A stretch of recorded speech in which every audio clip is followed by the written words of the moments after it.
ప్రభునందు ప్రియ దేవుని సంఘమా, ప్రభు పేట వందనాలు తెలియజేస్తున్నాను. దేవుడిచ్చిన మహాకృపను బట్టి మీ ముందుకు రావడానికి, ఈ మాటలు మీతో పంచుకోవడానికి మరి దేవుడిచ్చిన గొప్ప భాగ్యము. మా ప్రియులు సురేష్ బాబు గారు, రాజా రమేష్ గారు అన్నదమ్ములు, వారు ఈ భారాన్ని వారి భుజస్కంధాల మీద మోపుకొని గత కొన్ని సంవత్సరాలుగా ఈ కార్యక్రమాన్ని నడిపిస్తున్నారు. వారిని, వారి కుటుంబాలను దేవుడు దీవించాలని సదా ప్రార్థిస్తూ ఉన్నాను. దేవుని పరిచర్య మనం చేయాలి, అందుకే మనం బ్రతికిస్తున్నాడు. ఈ 2026 సంవత్సరం మనకి ఎందుకు ఇచ్చాడంటే, ఎక్కడో ఏమోలో ఏదో పని చేస్తావు, నన్ను ప్రకటిస్తావు, నన్ను గురించి సాక్ష్యం చెప్తావు, నన్ను ఘనపరచు, నేను ఘనపరుస్తాను అని ఆశ, దేవుడు ఆశ. మనం ఏమిటంటే, మనకి తీరిక లేదు, మనకు 12 గంటలు సరిపోవడం లేదు మన పనులకి, ఇంకో 12 గంటలు కావాలి. 24 గంటల పని 12 గంటలు ఎలా కుదించగలుగుతాం? మార్తా నువ్వు విస్తారమైన పనుల వలన నీకు కోపం వస్తుంది, ఆగ్రహం వస్తుందమ్మా. యేసేని పిలుచుకుంది మార్త బేతనీ గ్రామంలో. పిలుచుకున్న తర్వాత లోపల పని చేస్తుంది. మరి మేము యేసే దగ్గర కూర్చుంది. ఆవిడ కోపం వచ్చింది. కోపం వచ్చి, యేసయ్యా నీకు చింత లేదా? చూడండి 10వ అధ్యాయంలో, కాస్త 10వ అధ్యాయంలో 38 చూడండి. అందరు వారు ప్రయాణమైపోవచ్చుండగా ఆయన ఒక గ్రామంలో ప్రవేశించాను. మార్తాను ఒక స్త్రీ ఆయనను తన ఇంట చేర్చుకుంది. మంచిదే, చేర్చుకో, యేసయ్యని చేర్చుకోవాలి ఇంట్లోకి. ఆయన ఆహ్వానించాలి, నువ్వు సేవకుని ఆహ్వానించాలి, కోరుకోవాలి. నువ్వు కానాను వివాహంలో ఆ పిండి వారు కోరుకున్నారు ఆయన్ని. అయ్యా మీరు మీ శిష్యులు మా విందుకు రావాలయ్యా.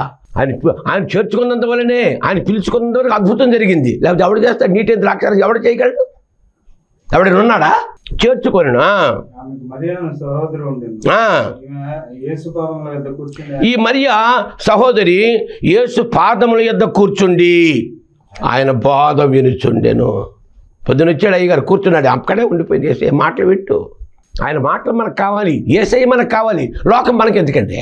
ఒక సభకు నిన్ను ఆహ్వానిస్తున్నారంటే ఎందుకు నిన్ను ఆహ్వానిస్తున్నారు? యేసయ్య గురించి చెబుతావని, యేసయ్య ఏం చెప్పాడో, ఏం చేయమన్నాడో చెబుతావని, యేసయ్య దగ్గర ఎలాగ వెళ్ళాలో చెబుతావని నిన్ను ఆహ్వానిస్తారంటే, నువ్వేదేదో తూత్తు మంత్రం చేసి ఎవరి గురించి చెబితే ఎందుకంటే అది ఆ సభ.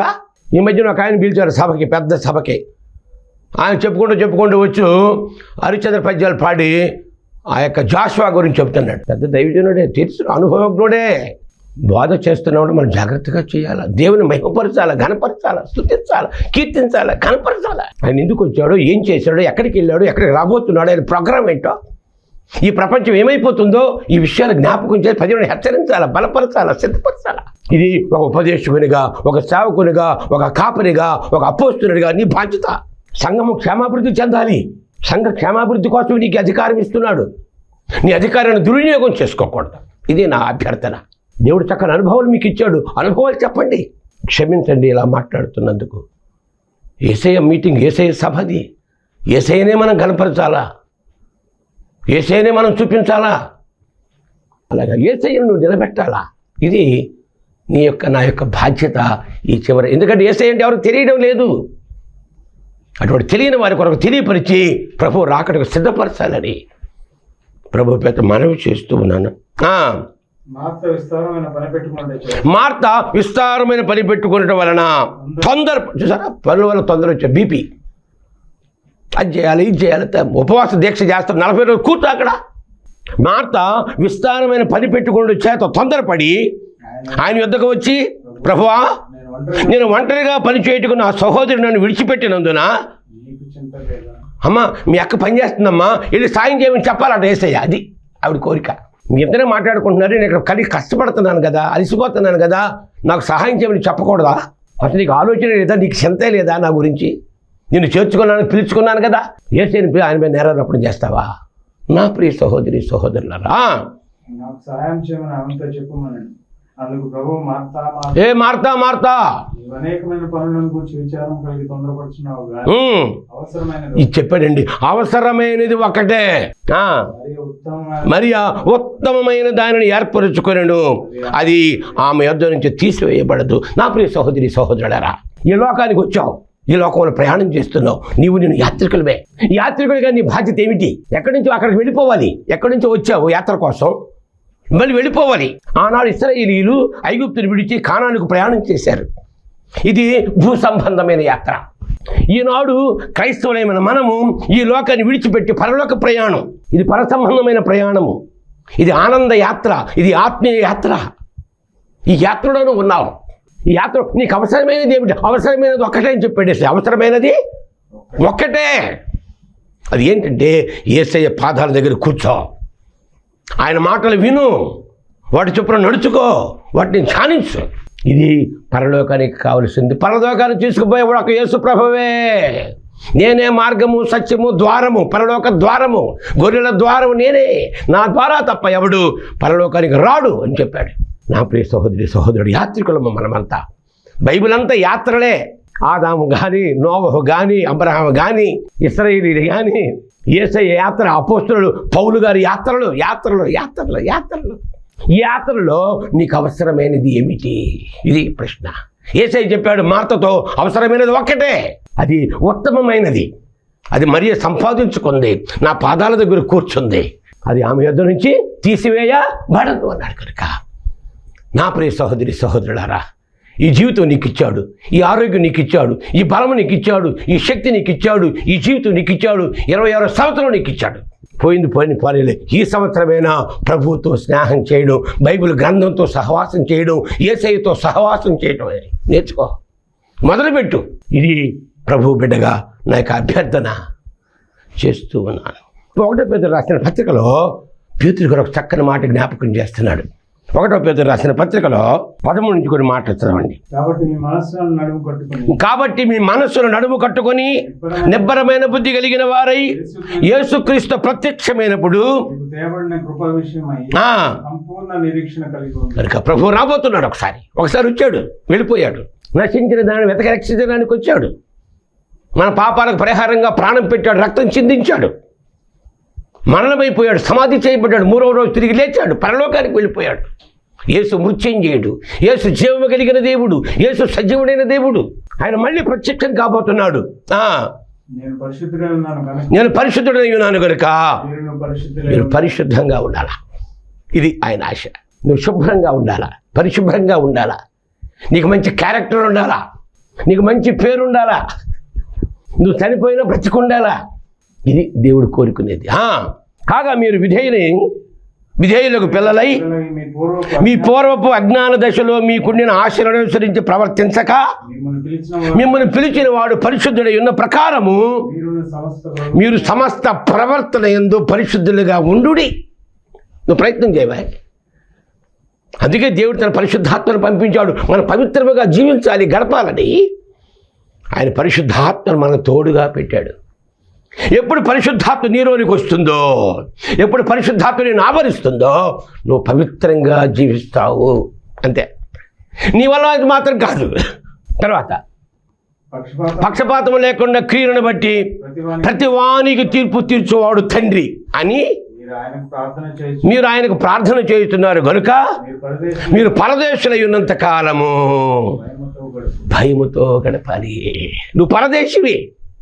ఈ దేశం నీది కాదు. నువ్వు యాత్ర కోసం వచ్చావు, వెళ్ళిపోవాలి. తల్లి గర్భంలో కొన్ని మాసాలే, ఈ భూగర్భంలో కొన్ని సంవత్సరాలే, ఆ తర్వాత మోక్ష గర్భానికి వెళ్ళిపోవాలి, ఆ మోక్షంలోనికి వెళ్ళిపోవాలి, ఆ పరలోకానికి వెళ్ళిపోవాలి, ఈ యాత్ర ముగించుకోవాలి. అయితే నువ్వు పరదేశం ఉన్నంత కాలము భయముతో గడపాలి. దేవుడు అంటే భయం ఉండాలా, ఆయన వాక్యం అంటే భయం ఉండాలా, ఆయన ఏం చేయమన్నాడు చేయాలా, భయం ఉండాలా. భయం లేకపోతే భక్తి రాదండి. యెహోవా యందు భయభక్తులు అన్నాడు. భయము భక్తి. భయం ఉంటే భక్తి వస్తుంది. భయం లేని కోడి గుడ్డు బజార్లో పెట్టిందట. భయం లేని కోడి గుడ్డు బజార్లో పెట్టిందట. రోజుకు మేత పెట్టి నీళ్లు పెట్టి అని పెడితే గుడ్డు బయట పెడతావా, బజార్లో పెడతావా?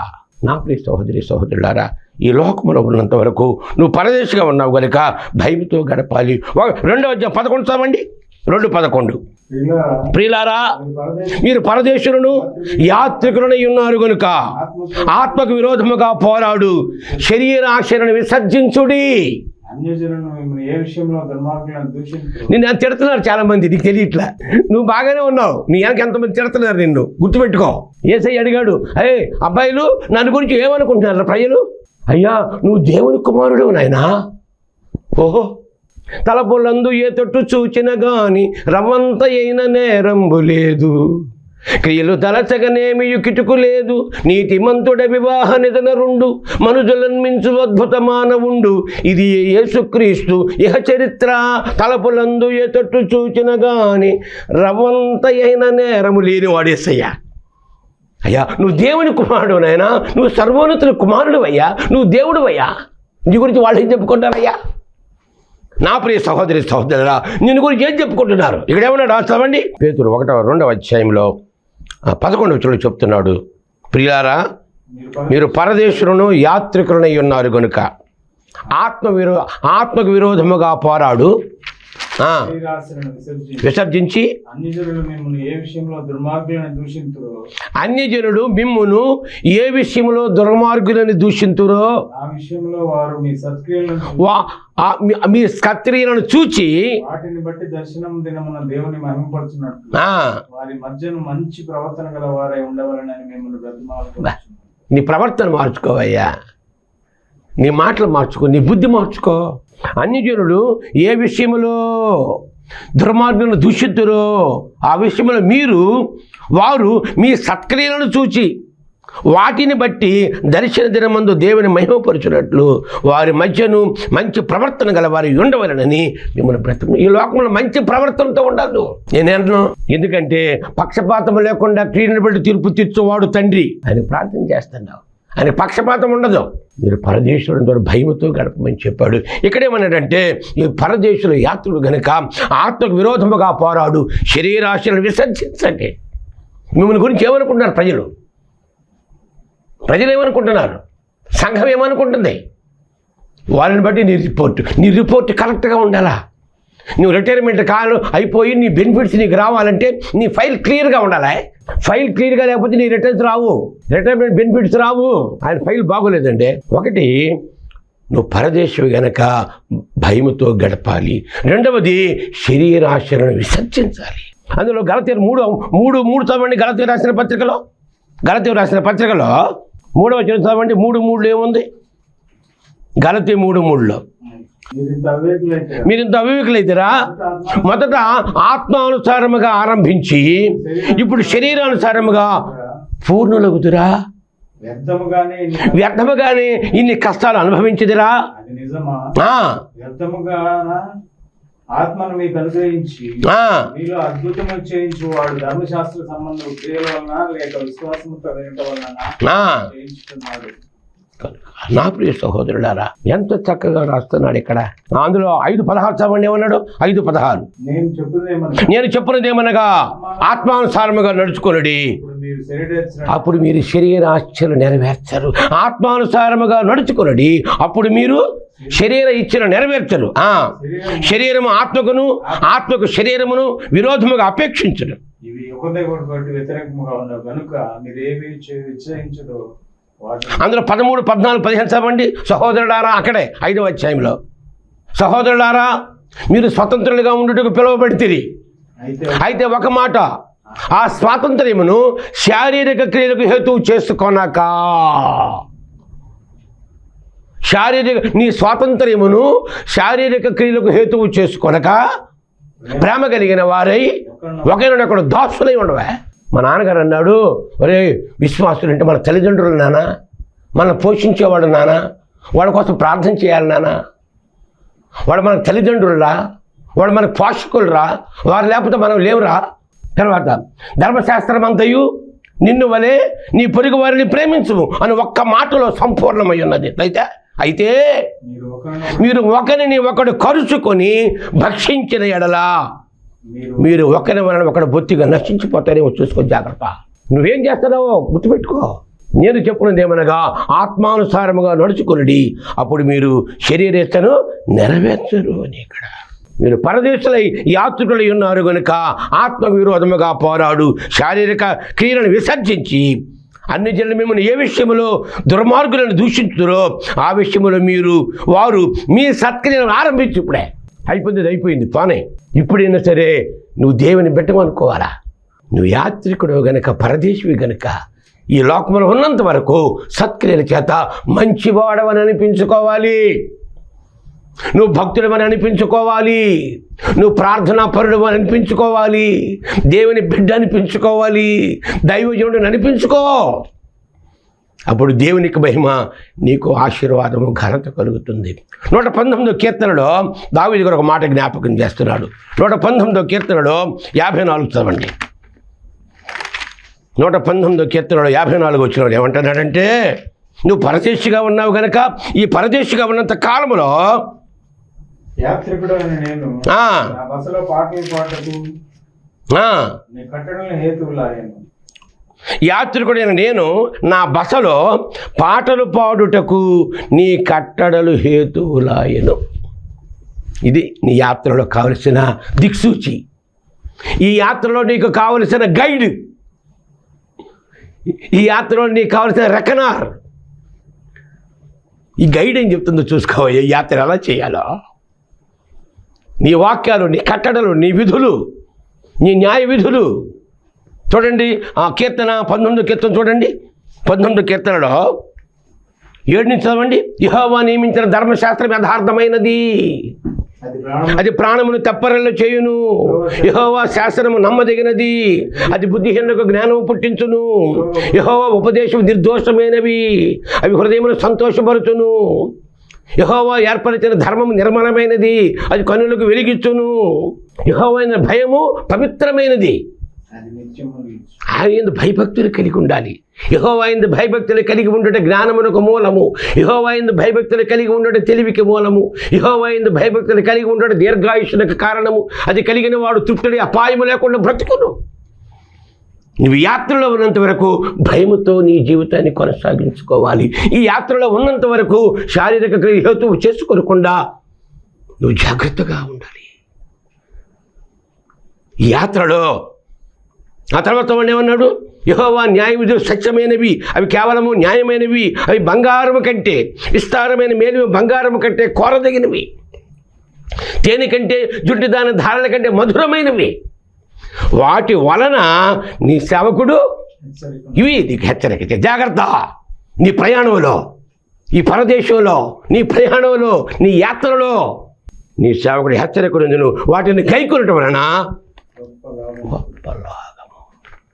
యాత్రికుడైన నా బసలో నేను ఆనందంగా సంతోషంగా పాటలు పాడుకోవడానికి నీ కట్టడలు నాకు హేతువులాయను. దుష్టుల ఆలోచన తప్పున నడవక, పాపుల మార్గంలో నిలవక, అపహాసకులు కూర్చుంటే చోటును కూర్చుండక, యెహోవా ధర్మశాస్త్రములను ఆనందించుతూ దివారాత్రము దానిని ధ్యానించు.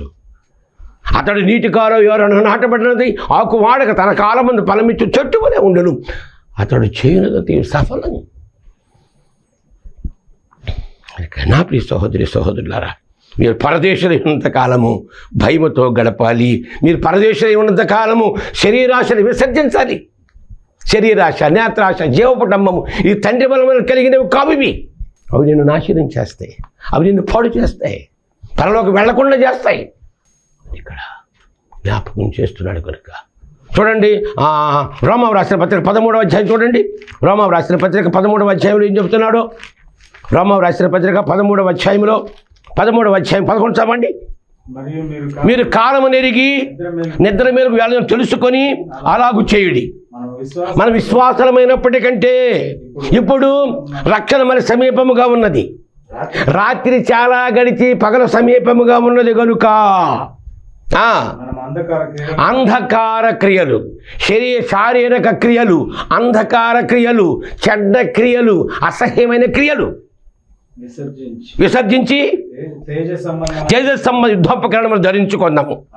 అల్లరితో కూడిన ఆటపాటలైనను, మత్తైనను లేకయు, కామ విలాసములైనను, పోకిరి చేస్తనని లేకయు, కలహమైనను మత్సరమైనను లేకయు, పగటి యందు నడుచుకున్నట్లు మర్యాదగా నడుచుకుందుము.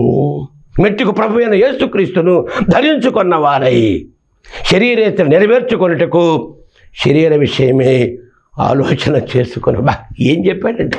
నా ప్రియ సహోదరులారా, మీరు పరదేశులై ఉన్నారు కనుక ఆత్మకు విరోధముగా పోరాడు శరీర ఆశలను విసర్జించండి. ఏ విషయంలో నిన్ను, నీ సంఘము, అన్యజనులు, నీ చుట్టుపక్కల నిన్ను వ్యతిరేకిస్తున్నారో, నిన్ను దూషిస్తున్నారో నీకు తెలియదు. వెనకేం జరుగుతుందో అసలు వెనక తిరిగి చూడు. నీ గతాన్ని జ్ఞాపకం చేసుకో. నువ్వు ఎక్కడి నుంచి వచ్చావో జ్ఞాపకం చేసుకో. ఈ యాత్ర, ఈ ఆనంద యాత్ర, ఈ పరలోక యాత్ర, ఈ ఆత్మీయ యాత్ర సఫలం కావాలంటే